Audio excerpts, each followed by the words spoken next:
So please welcome Soundari on our show today. Hey, Soundari, Hey, hi. Hi, April. how have Thank you you. been? Very good.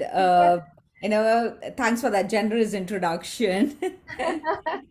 Yeah, I And mean, yeah, when I was going through your profile, it was really, really exciting to, see so many things that's going on. And, so yeah, I'm excited to know how did you go through this journey and everything, especially I think the storytelling part is what excites me the most, you know, uh, because how do you kind of bring storytelling into business is something very exciting. So yeah, let's get started.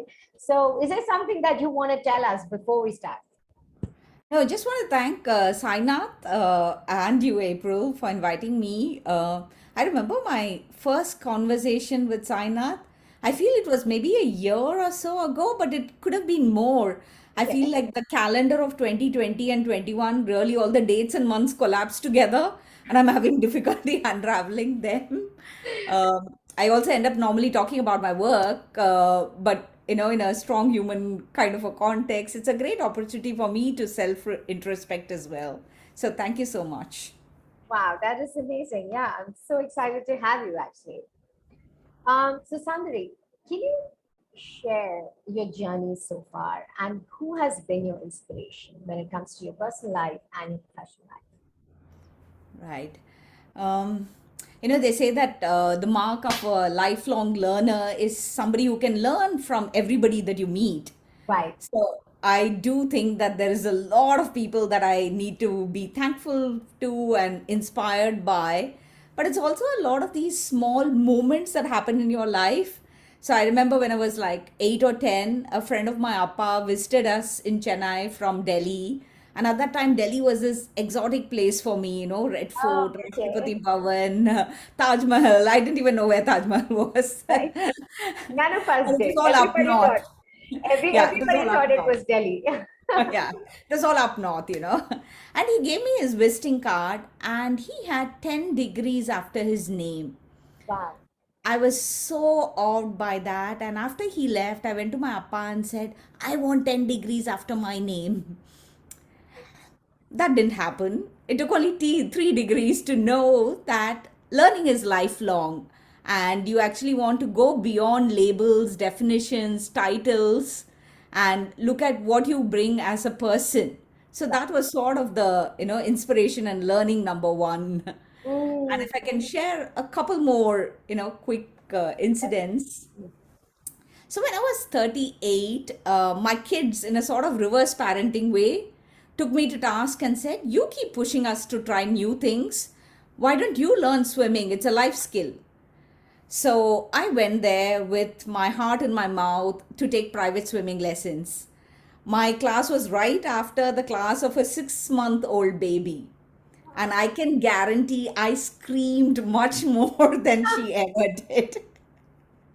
oh my But God. I did manage to swim the width of the pool and I felt very tickled about it. And but that's the learning from my kids, to just really push and try things instead of just, talking the talk. How do you walk the talk on doing it? Then today we are talking a lot about intergenerational, and whenever anything on digital transformation comes up, there's a lot of conversation saying, oh, a certain generation is not digitally savvy, they're not digitally native, branding people like that. But I learned this from my mom. At 70 she learned to use the Mac. Today, she browses through recipes, she watches her Tamil serials, she listens to devotional songs on the iPad. She's even more active on Facebook than any of us will ever be. And she leaves voice notes for me and things like that. So that's my learning from my mom that age is just a number. You can learn what you want to do. Wow. And the last bit is about learning by observation, right? We Right. see so many inspiring people, your journey of Sainath, journey of everybody that we interact with, right? So at 40, I started learning to play tennis. I had watched sports all my life. I'd played a lot of sports, but tennis was not one of it. And of course, you learn a lot in terms of nuances of the game. I made loads of friends from different countries. But I was also asked, Why are you so passionate about playing tennis now? I mean, a little bit old, aren't you? And you're not going to go and play in the Veterans Wimbledon. Mm. I said, fine, but I take inspiration from Martina Navratilova, who's a tennis superstar from my times. Mm. She said in an interview that the ball does not know how old I am. Oh my You God. can only stop yourself from stopping yourself. And so, in every game, be it a sport, be it business, be it life, everything is played in a 6-inch ground, the space between your ears. So I think these are some things which really drive me and motivate me in my journey. Oh my God, that is brilliant actually. A couple of those things resonates with me so much. One is the swimming part, which I can't do either. So yeah, I mean, wow, this is, and when you said about labeling someone, especially when it comes to technology, I have seen that. And today, I mean, that was a time when I believed that as well. And today I see there are developers who are so much older and doing so much better than, the 20-year-olds. It's just unbelievable. And it's, I think it's just about the spirit. It's just your personality and your attitude that matters, that really matters. Yeah, so thank you for sharing that. So now, Sandari, like I said, I would love to know about storytelling. How have you brought in it into helping organizations with storytelling, and what is the impact that you see happening there? Right, right. Communication skills play a huge part in creating a very positive work experience for the team. Right. If I, as a team member, if I feel that I'm listened to and I'm understood by everybody around me, that itself is uplifting. Correct. So, storytelling in business is actually deliberately and purposely using those story techniques in an organization to deliver some of those outcomes. And we say, in these days, it's a human skill, like in the days of 3 C's, which is communication, communication, and communication. Or we're all hearing this thing about over communicating, right? What stories do is take an audience on a journey. So Hmm. when a leader communicates and talks about in a sharing an example, not only do they connect, they are setting a context and they are driving an outcome. And stories are really helping you humanize that, and it's an invitation to listen to a certain perspective. Right. So, as against just sticking to data, it's really looking at adding, embellishing the data so that you get not only the attention of people, you're Mhm. able to help them with the comprehension and you're helping them with the retention. So, Wow. it covers all three aspects. And a lot of the times when you work with leaders, you see this. The most effective leaders are the people who share examples to make a point. Right. I was listening, my cousin Seema, she does these interviews called Sundays with Seema. She's based in the US. And she was interviewing Reshma Saujani, who founded this organization called Girls Who Code. Oh, And okay. Reshma's talk was talking about, her journey of coming to the US as an immigrant. Okay. And she says that, I felt so left out staying where we were. I would go to these shopping malls, I would go to these shops where they would have these keychain holders. And the names would say Rachel, it'll say Rebecca, it'll say all the other names. But there was no Reshma. Okay. And I felt so left out from it. And it changed my way I looked at life and what I wanted to do. I wanted to be part of the in crowd. Mm. Now, when somebody like her who has founded this humongous organization, and if you have not heard about it, do go and check it out. Sure. If she talks about it in this way, you can visualize it, right? You Mm. can imagine this Yeah. young girl, this immigrant in this place, walking to that shop, looking for that keychain with her name. Right. And that's exactly what stories do. They give you those visual moments, it gives you that emotional connect. And we tend to think, that human beings are thinking creatures. We like to, especially, when you've done a lot of reading, education, studying, schooling, you think that we're all thinking creatures. But we are emotional creatures who think. Oh yeah. Wow. I love that. Yes. I love that. Yeah. So I think that's where storytelling really comes in to help drive change and everywhere. And you'll see a lot of the leaders do it. I remember Naila talking about, he was talking about what it means to him as a learning system. Hmm. And he says that, I learned this from my dad. My dad used to have this diary where he would write every day. He would put the list of tasks that have been done. He would make a list of people who he had met, and he'd make a list of ideas generated to act on. And he says the source of the idea was actually meeting those people and the work that you did. So Hmm. he explains a learning system as a continuous system. So Hmm. now he could have just said a learning system is a continuous system. It's something that happens all the time and we all need to work on it. Right. It doesn't make the same kind of impact. Correct. Correct. So when you share an example, it really drives home the point and it stops being on the generalization space. Yeah. And I think the beauty is as soon as you, it is so inevitable that every time you told me that this happened, I was able to picture it happening. I didn't need to know how Reshma looks like or how someone's dad looks like, but that image is right there in front of my eyes saying, how does a book look and which page did he use for that? And it's an automatic process. As you say, the mind creates the pictures because it's story. And like you said, if you define something, it's not the same thing. Wow, Totally, totally. And we amazing. are great with that. Like, this is our default mode to Right. get into those generalizations and assertions because that's our comfort zone. So, actually, moving out of the comfort zone and talking as if we would talk with somebody rather than talking as if we were reciting off a brochure. Correct, And correct. that's where, even for salespeople, when we work with salespeople, it's always that. Don't read off a brochure. You're talking to a person, you're talking to a client. Doesn't matter whether it's a B2B client, B2C client, it's a person ultimately. Correct. So, That reminds me about an interview. No, sorry, something that I saw about Sundar Pichai. Okay, his style of talking, his style of public speaking, is just very calm, and it has a very conversational style. Like he's just talking to a friend. There is data, there's quantifiable data, there's story, there's a lot of information, but the style is just like having a conversation. And yeah, I think it's very comfortable to hear that. yes. And it's all, I think this is exactly what stories also do is that they automatically ignite another story. The Correct. minute I say something of which is an example, it always connects to you about, yeah, yeah, I know that, I saw that, it happened to Exactly. me, kind of a thing. And that's how the connections build.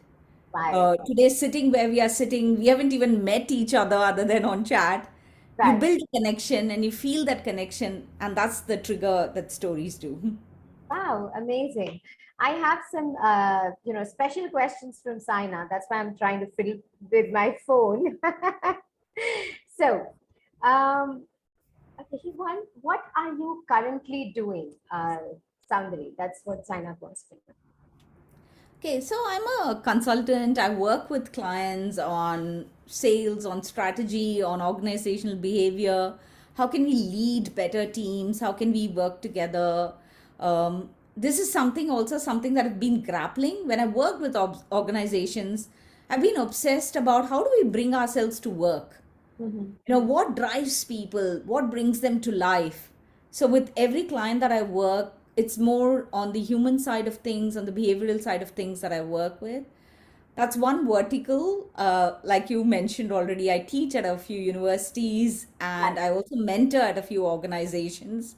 So I want to have sort of what I call a portfolio career Oh, because okay. you Yeah. can do a little bit of everything. You can be involved in a lot of things, Absolutely. and it's called being a multi-potentialite. We'll debate that or not, but I think all of us can have multiple careers in what Right. we are doing, Right. and being good doing one actually lends itself beautifully to doing something else as well.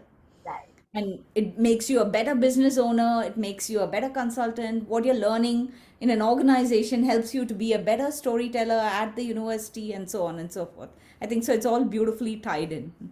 Wow. Amazing. That sounds amazing. Um, so, Somebody, if I ask you about the challenges faced by women in corporates, you've been working for 25 years, you've come across a lot of women.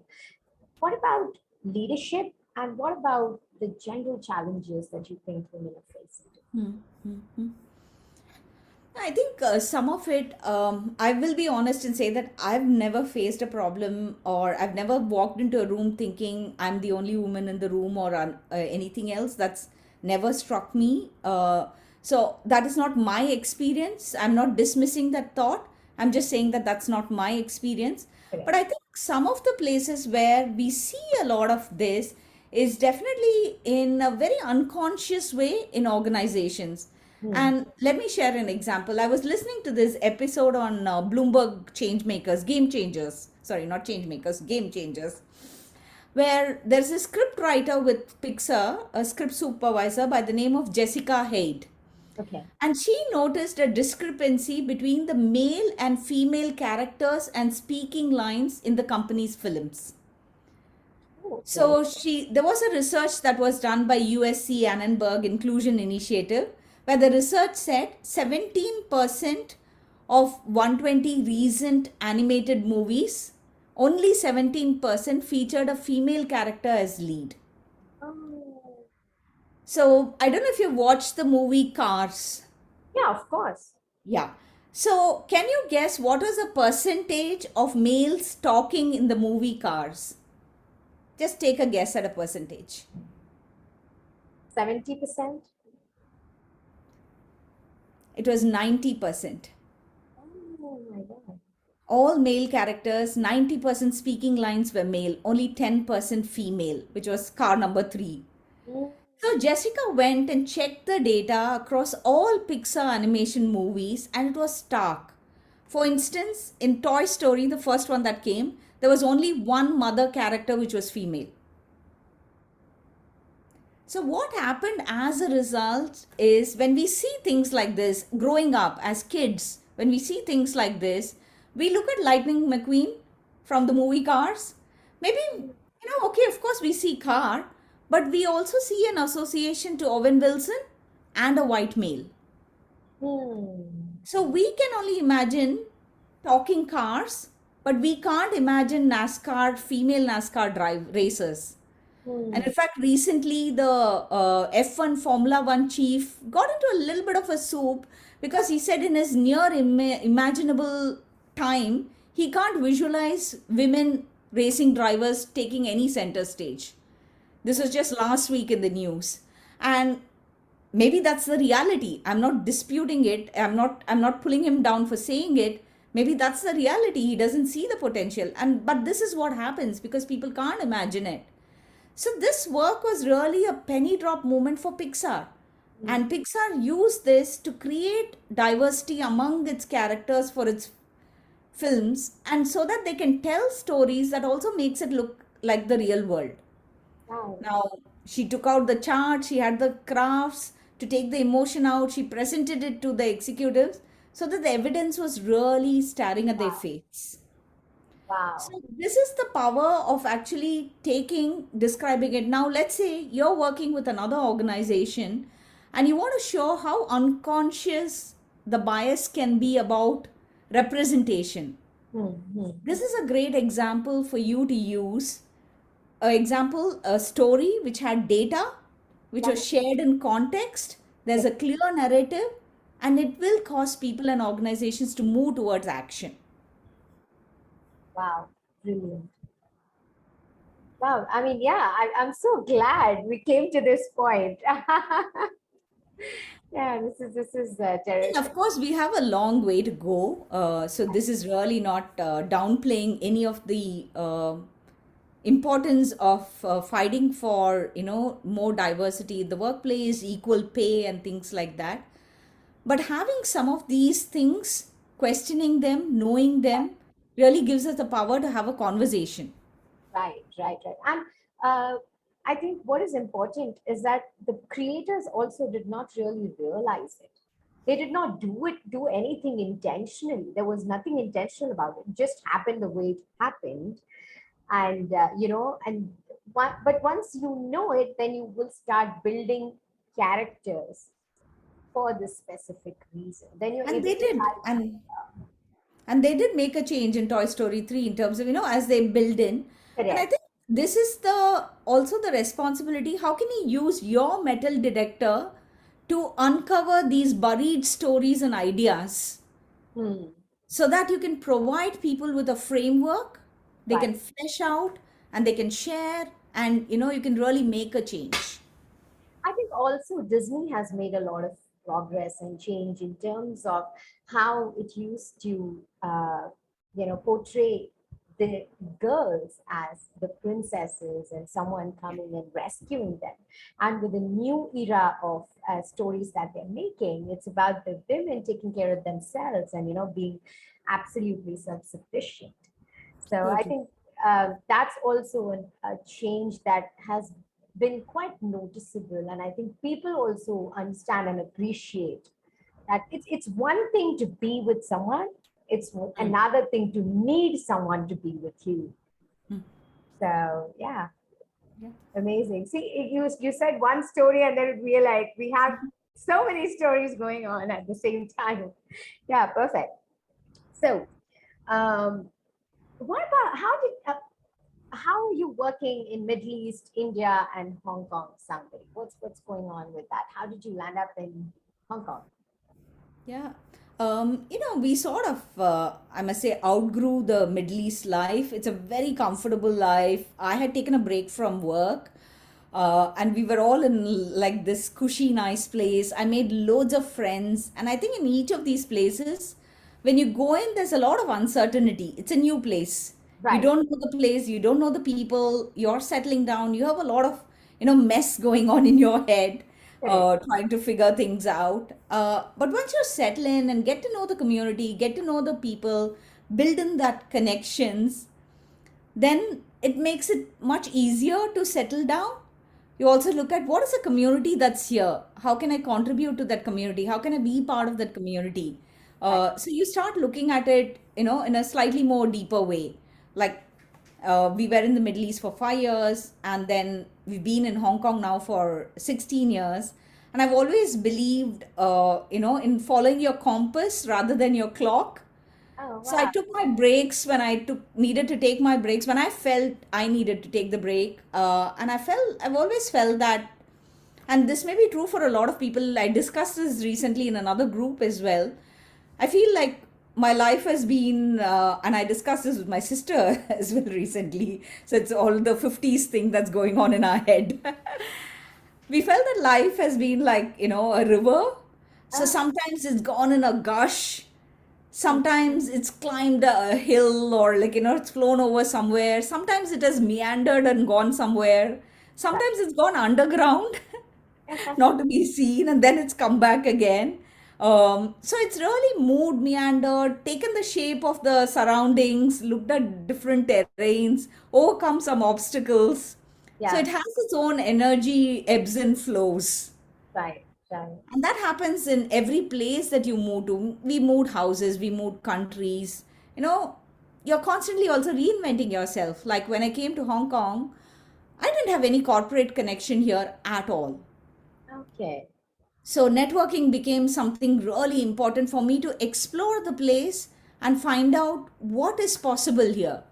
What Right. can I do here? What else can I do here? Kind of a thing. And I think did a lot of networking. And I use this something called as a linger principle when you go to events. Normally, I just hang around like 5 to 10 minutes after everything is over and just let the universe intervene and see, you know, who do you meet? What happens? Where is the conversation going? So really opening yourself to some of these opportunities, Wow. and that's really helped here. Amazing. Thank you for sharing that. So, somebody who, according to you, is a strong human, and what do you think are the important traits that a strong human should possess? Yeah, yeah. It feels like now, I'm gonna get application admission test for getting it. Are you self-aware enough, Soundri? Let's see. Let's check you out, kind of thing. I think a few things you stated. a whole lot of things and totally connect to that. For me, one important thing is really about being yourself. Hmm. um, and I read this Naval Ravikant's quote, and I'm Mhm. going to paraphrase it. I don't remember the exact words. You know, you can get jealous of a lot of people and their lives and where they've achieved, but you can't choose just little aspects of their life. I can't say I want hair, I want somebody's money, I want size, Oh, personality. You yeah. can't do that. You have to Right. actually be that person with all the reactions, feelings, desire, their happiness level, their stress level, and everything. Are we ready to do that? If we are not ready to do a wholesale 100% swap with that person, there's no point in being jealous. So I feel you create your own road and path, and this is one of my favorite poems. It's by Antonio Machado, and it's about a traveler, and it says, "Traveler, there is no road. You make your own path as you walk."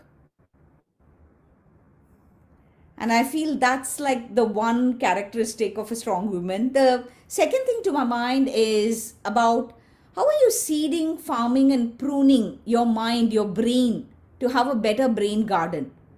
And the brain, researchers say, has a delete button. So how are you pruning it to create room for new thoughts, new ideas, literally almost like Mary Kondoing your brain and keeping only things that spark joy for you? Correct.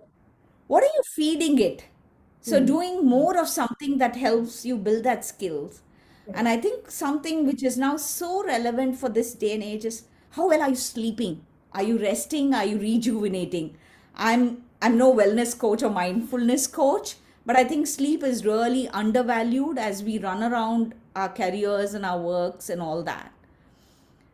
The linking to that is the emphasis on learning. You Right. know, how are you really looking at the real world learning? Hmm. It's not Hmm. about, when I was in school, I used to have this fetish for learning all these big words. And the minute you learn the word, I would use it in a sentence and feel really great and good about it. But it's not about it. It's really actually, how are you making a complicated thing simple? And Indra Nui calls it her hip pocket skill. And Right. I feel storytelling does that for you. It helps you keep a message which is simple, it's memorable, it's sticky, and it's impactful. Hmm.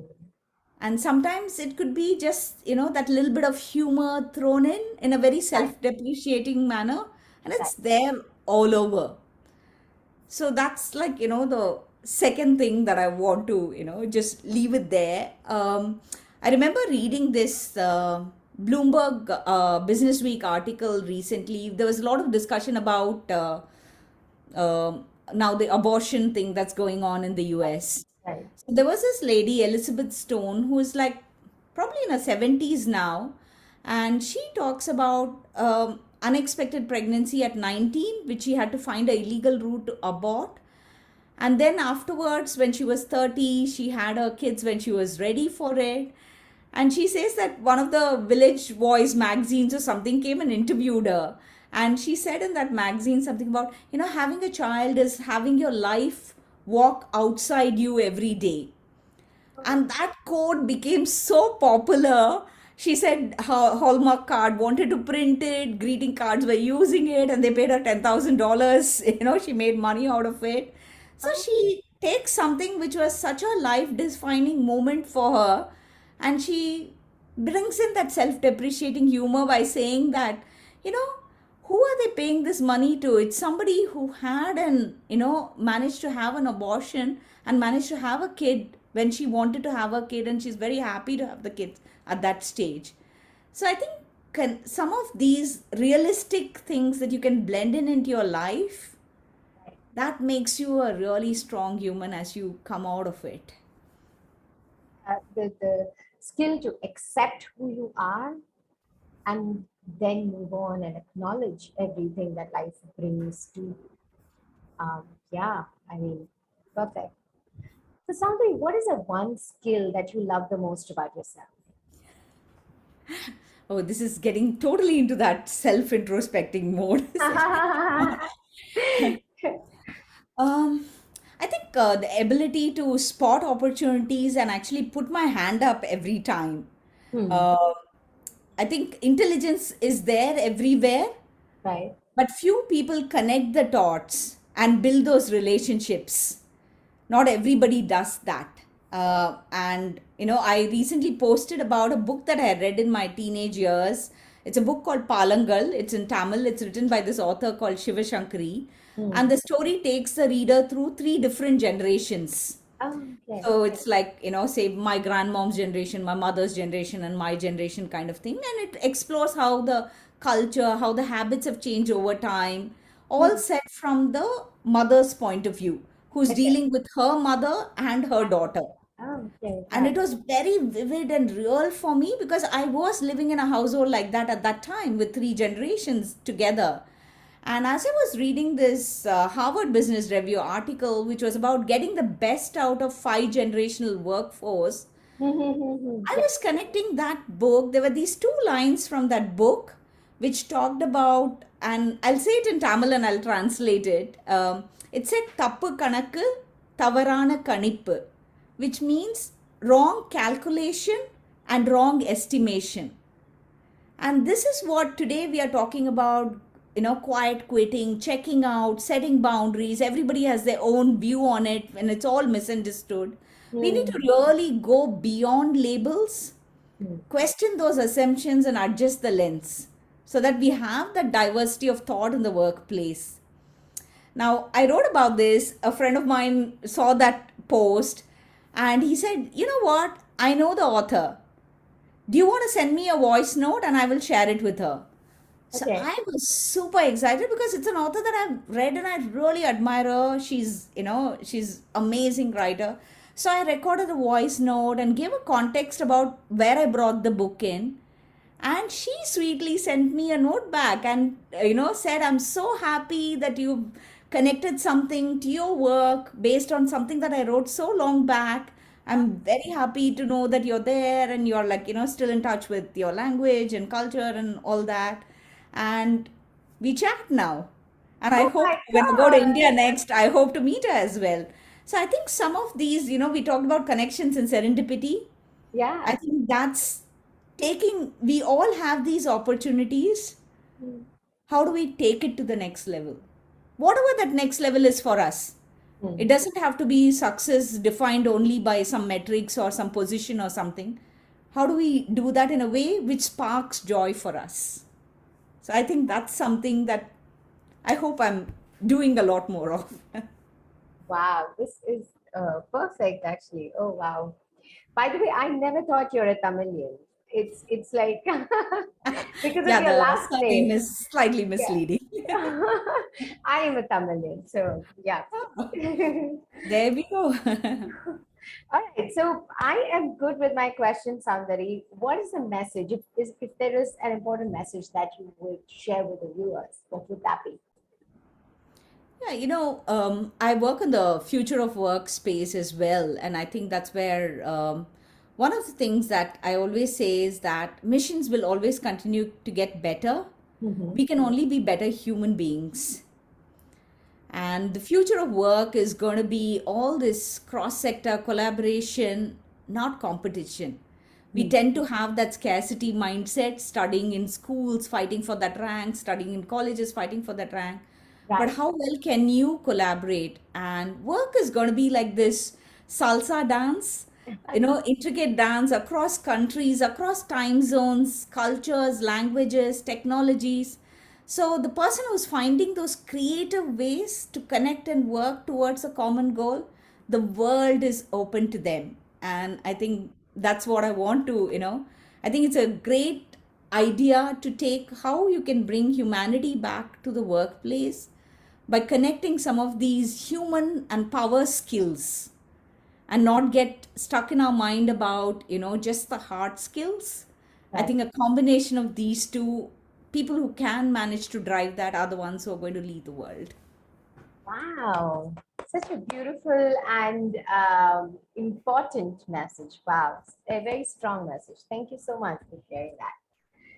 All right. So, to the viewers, I am sure that you enjoyed it as much as I did. This was like a super interesting conversation, and I think Soundari definitely has this whole, knack of bringing stories and blending them so beautifully. I was just so engrossed throughout this conversation, and I hope you also enjoyed it as much as I did. And so, if this is something that resonates with you, and I promised you that I will share my screen and show you how to request a membership. And so let me just go ahead and do that. And while you do that, April, thank you so much. I enjoyed conversing. I enjoyed, thanks to Sainath as well. And if anybody wants to connect with me, I'm on LinkedIn. That's the best place to catch me. And I'd love to continue the conversation with you and the team. Thank you. Thank you so much, Andre. Thank you. Thank you for being with us here today.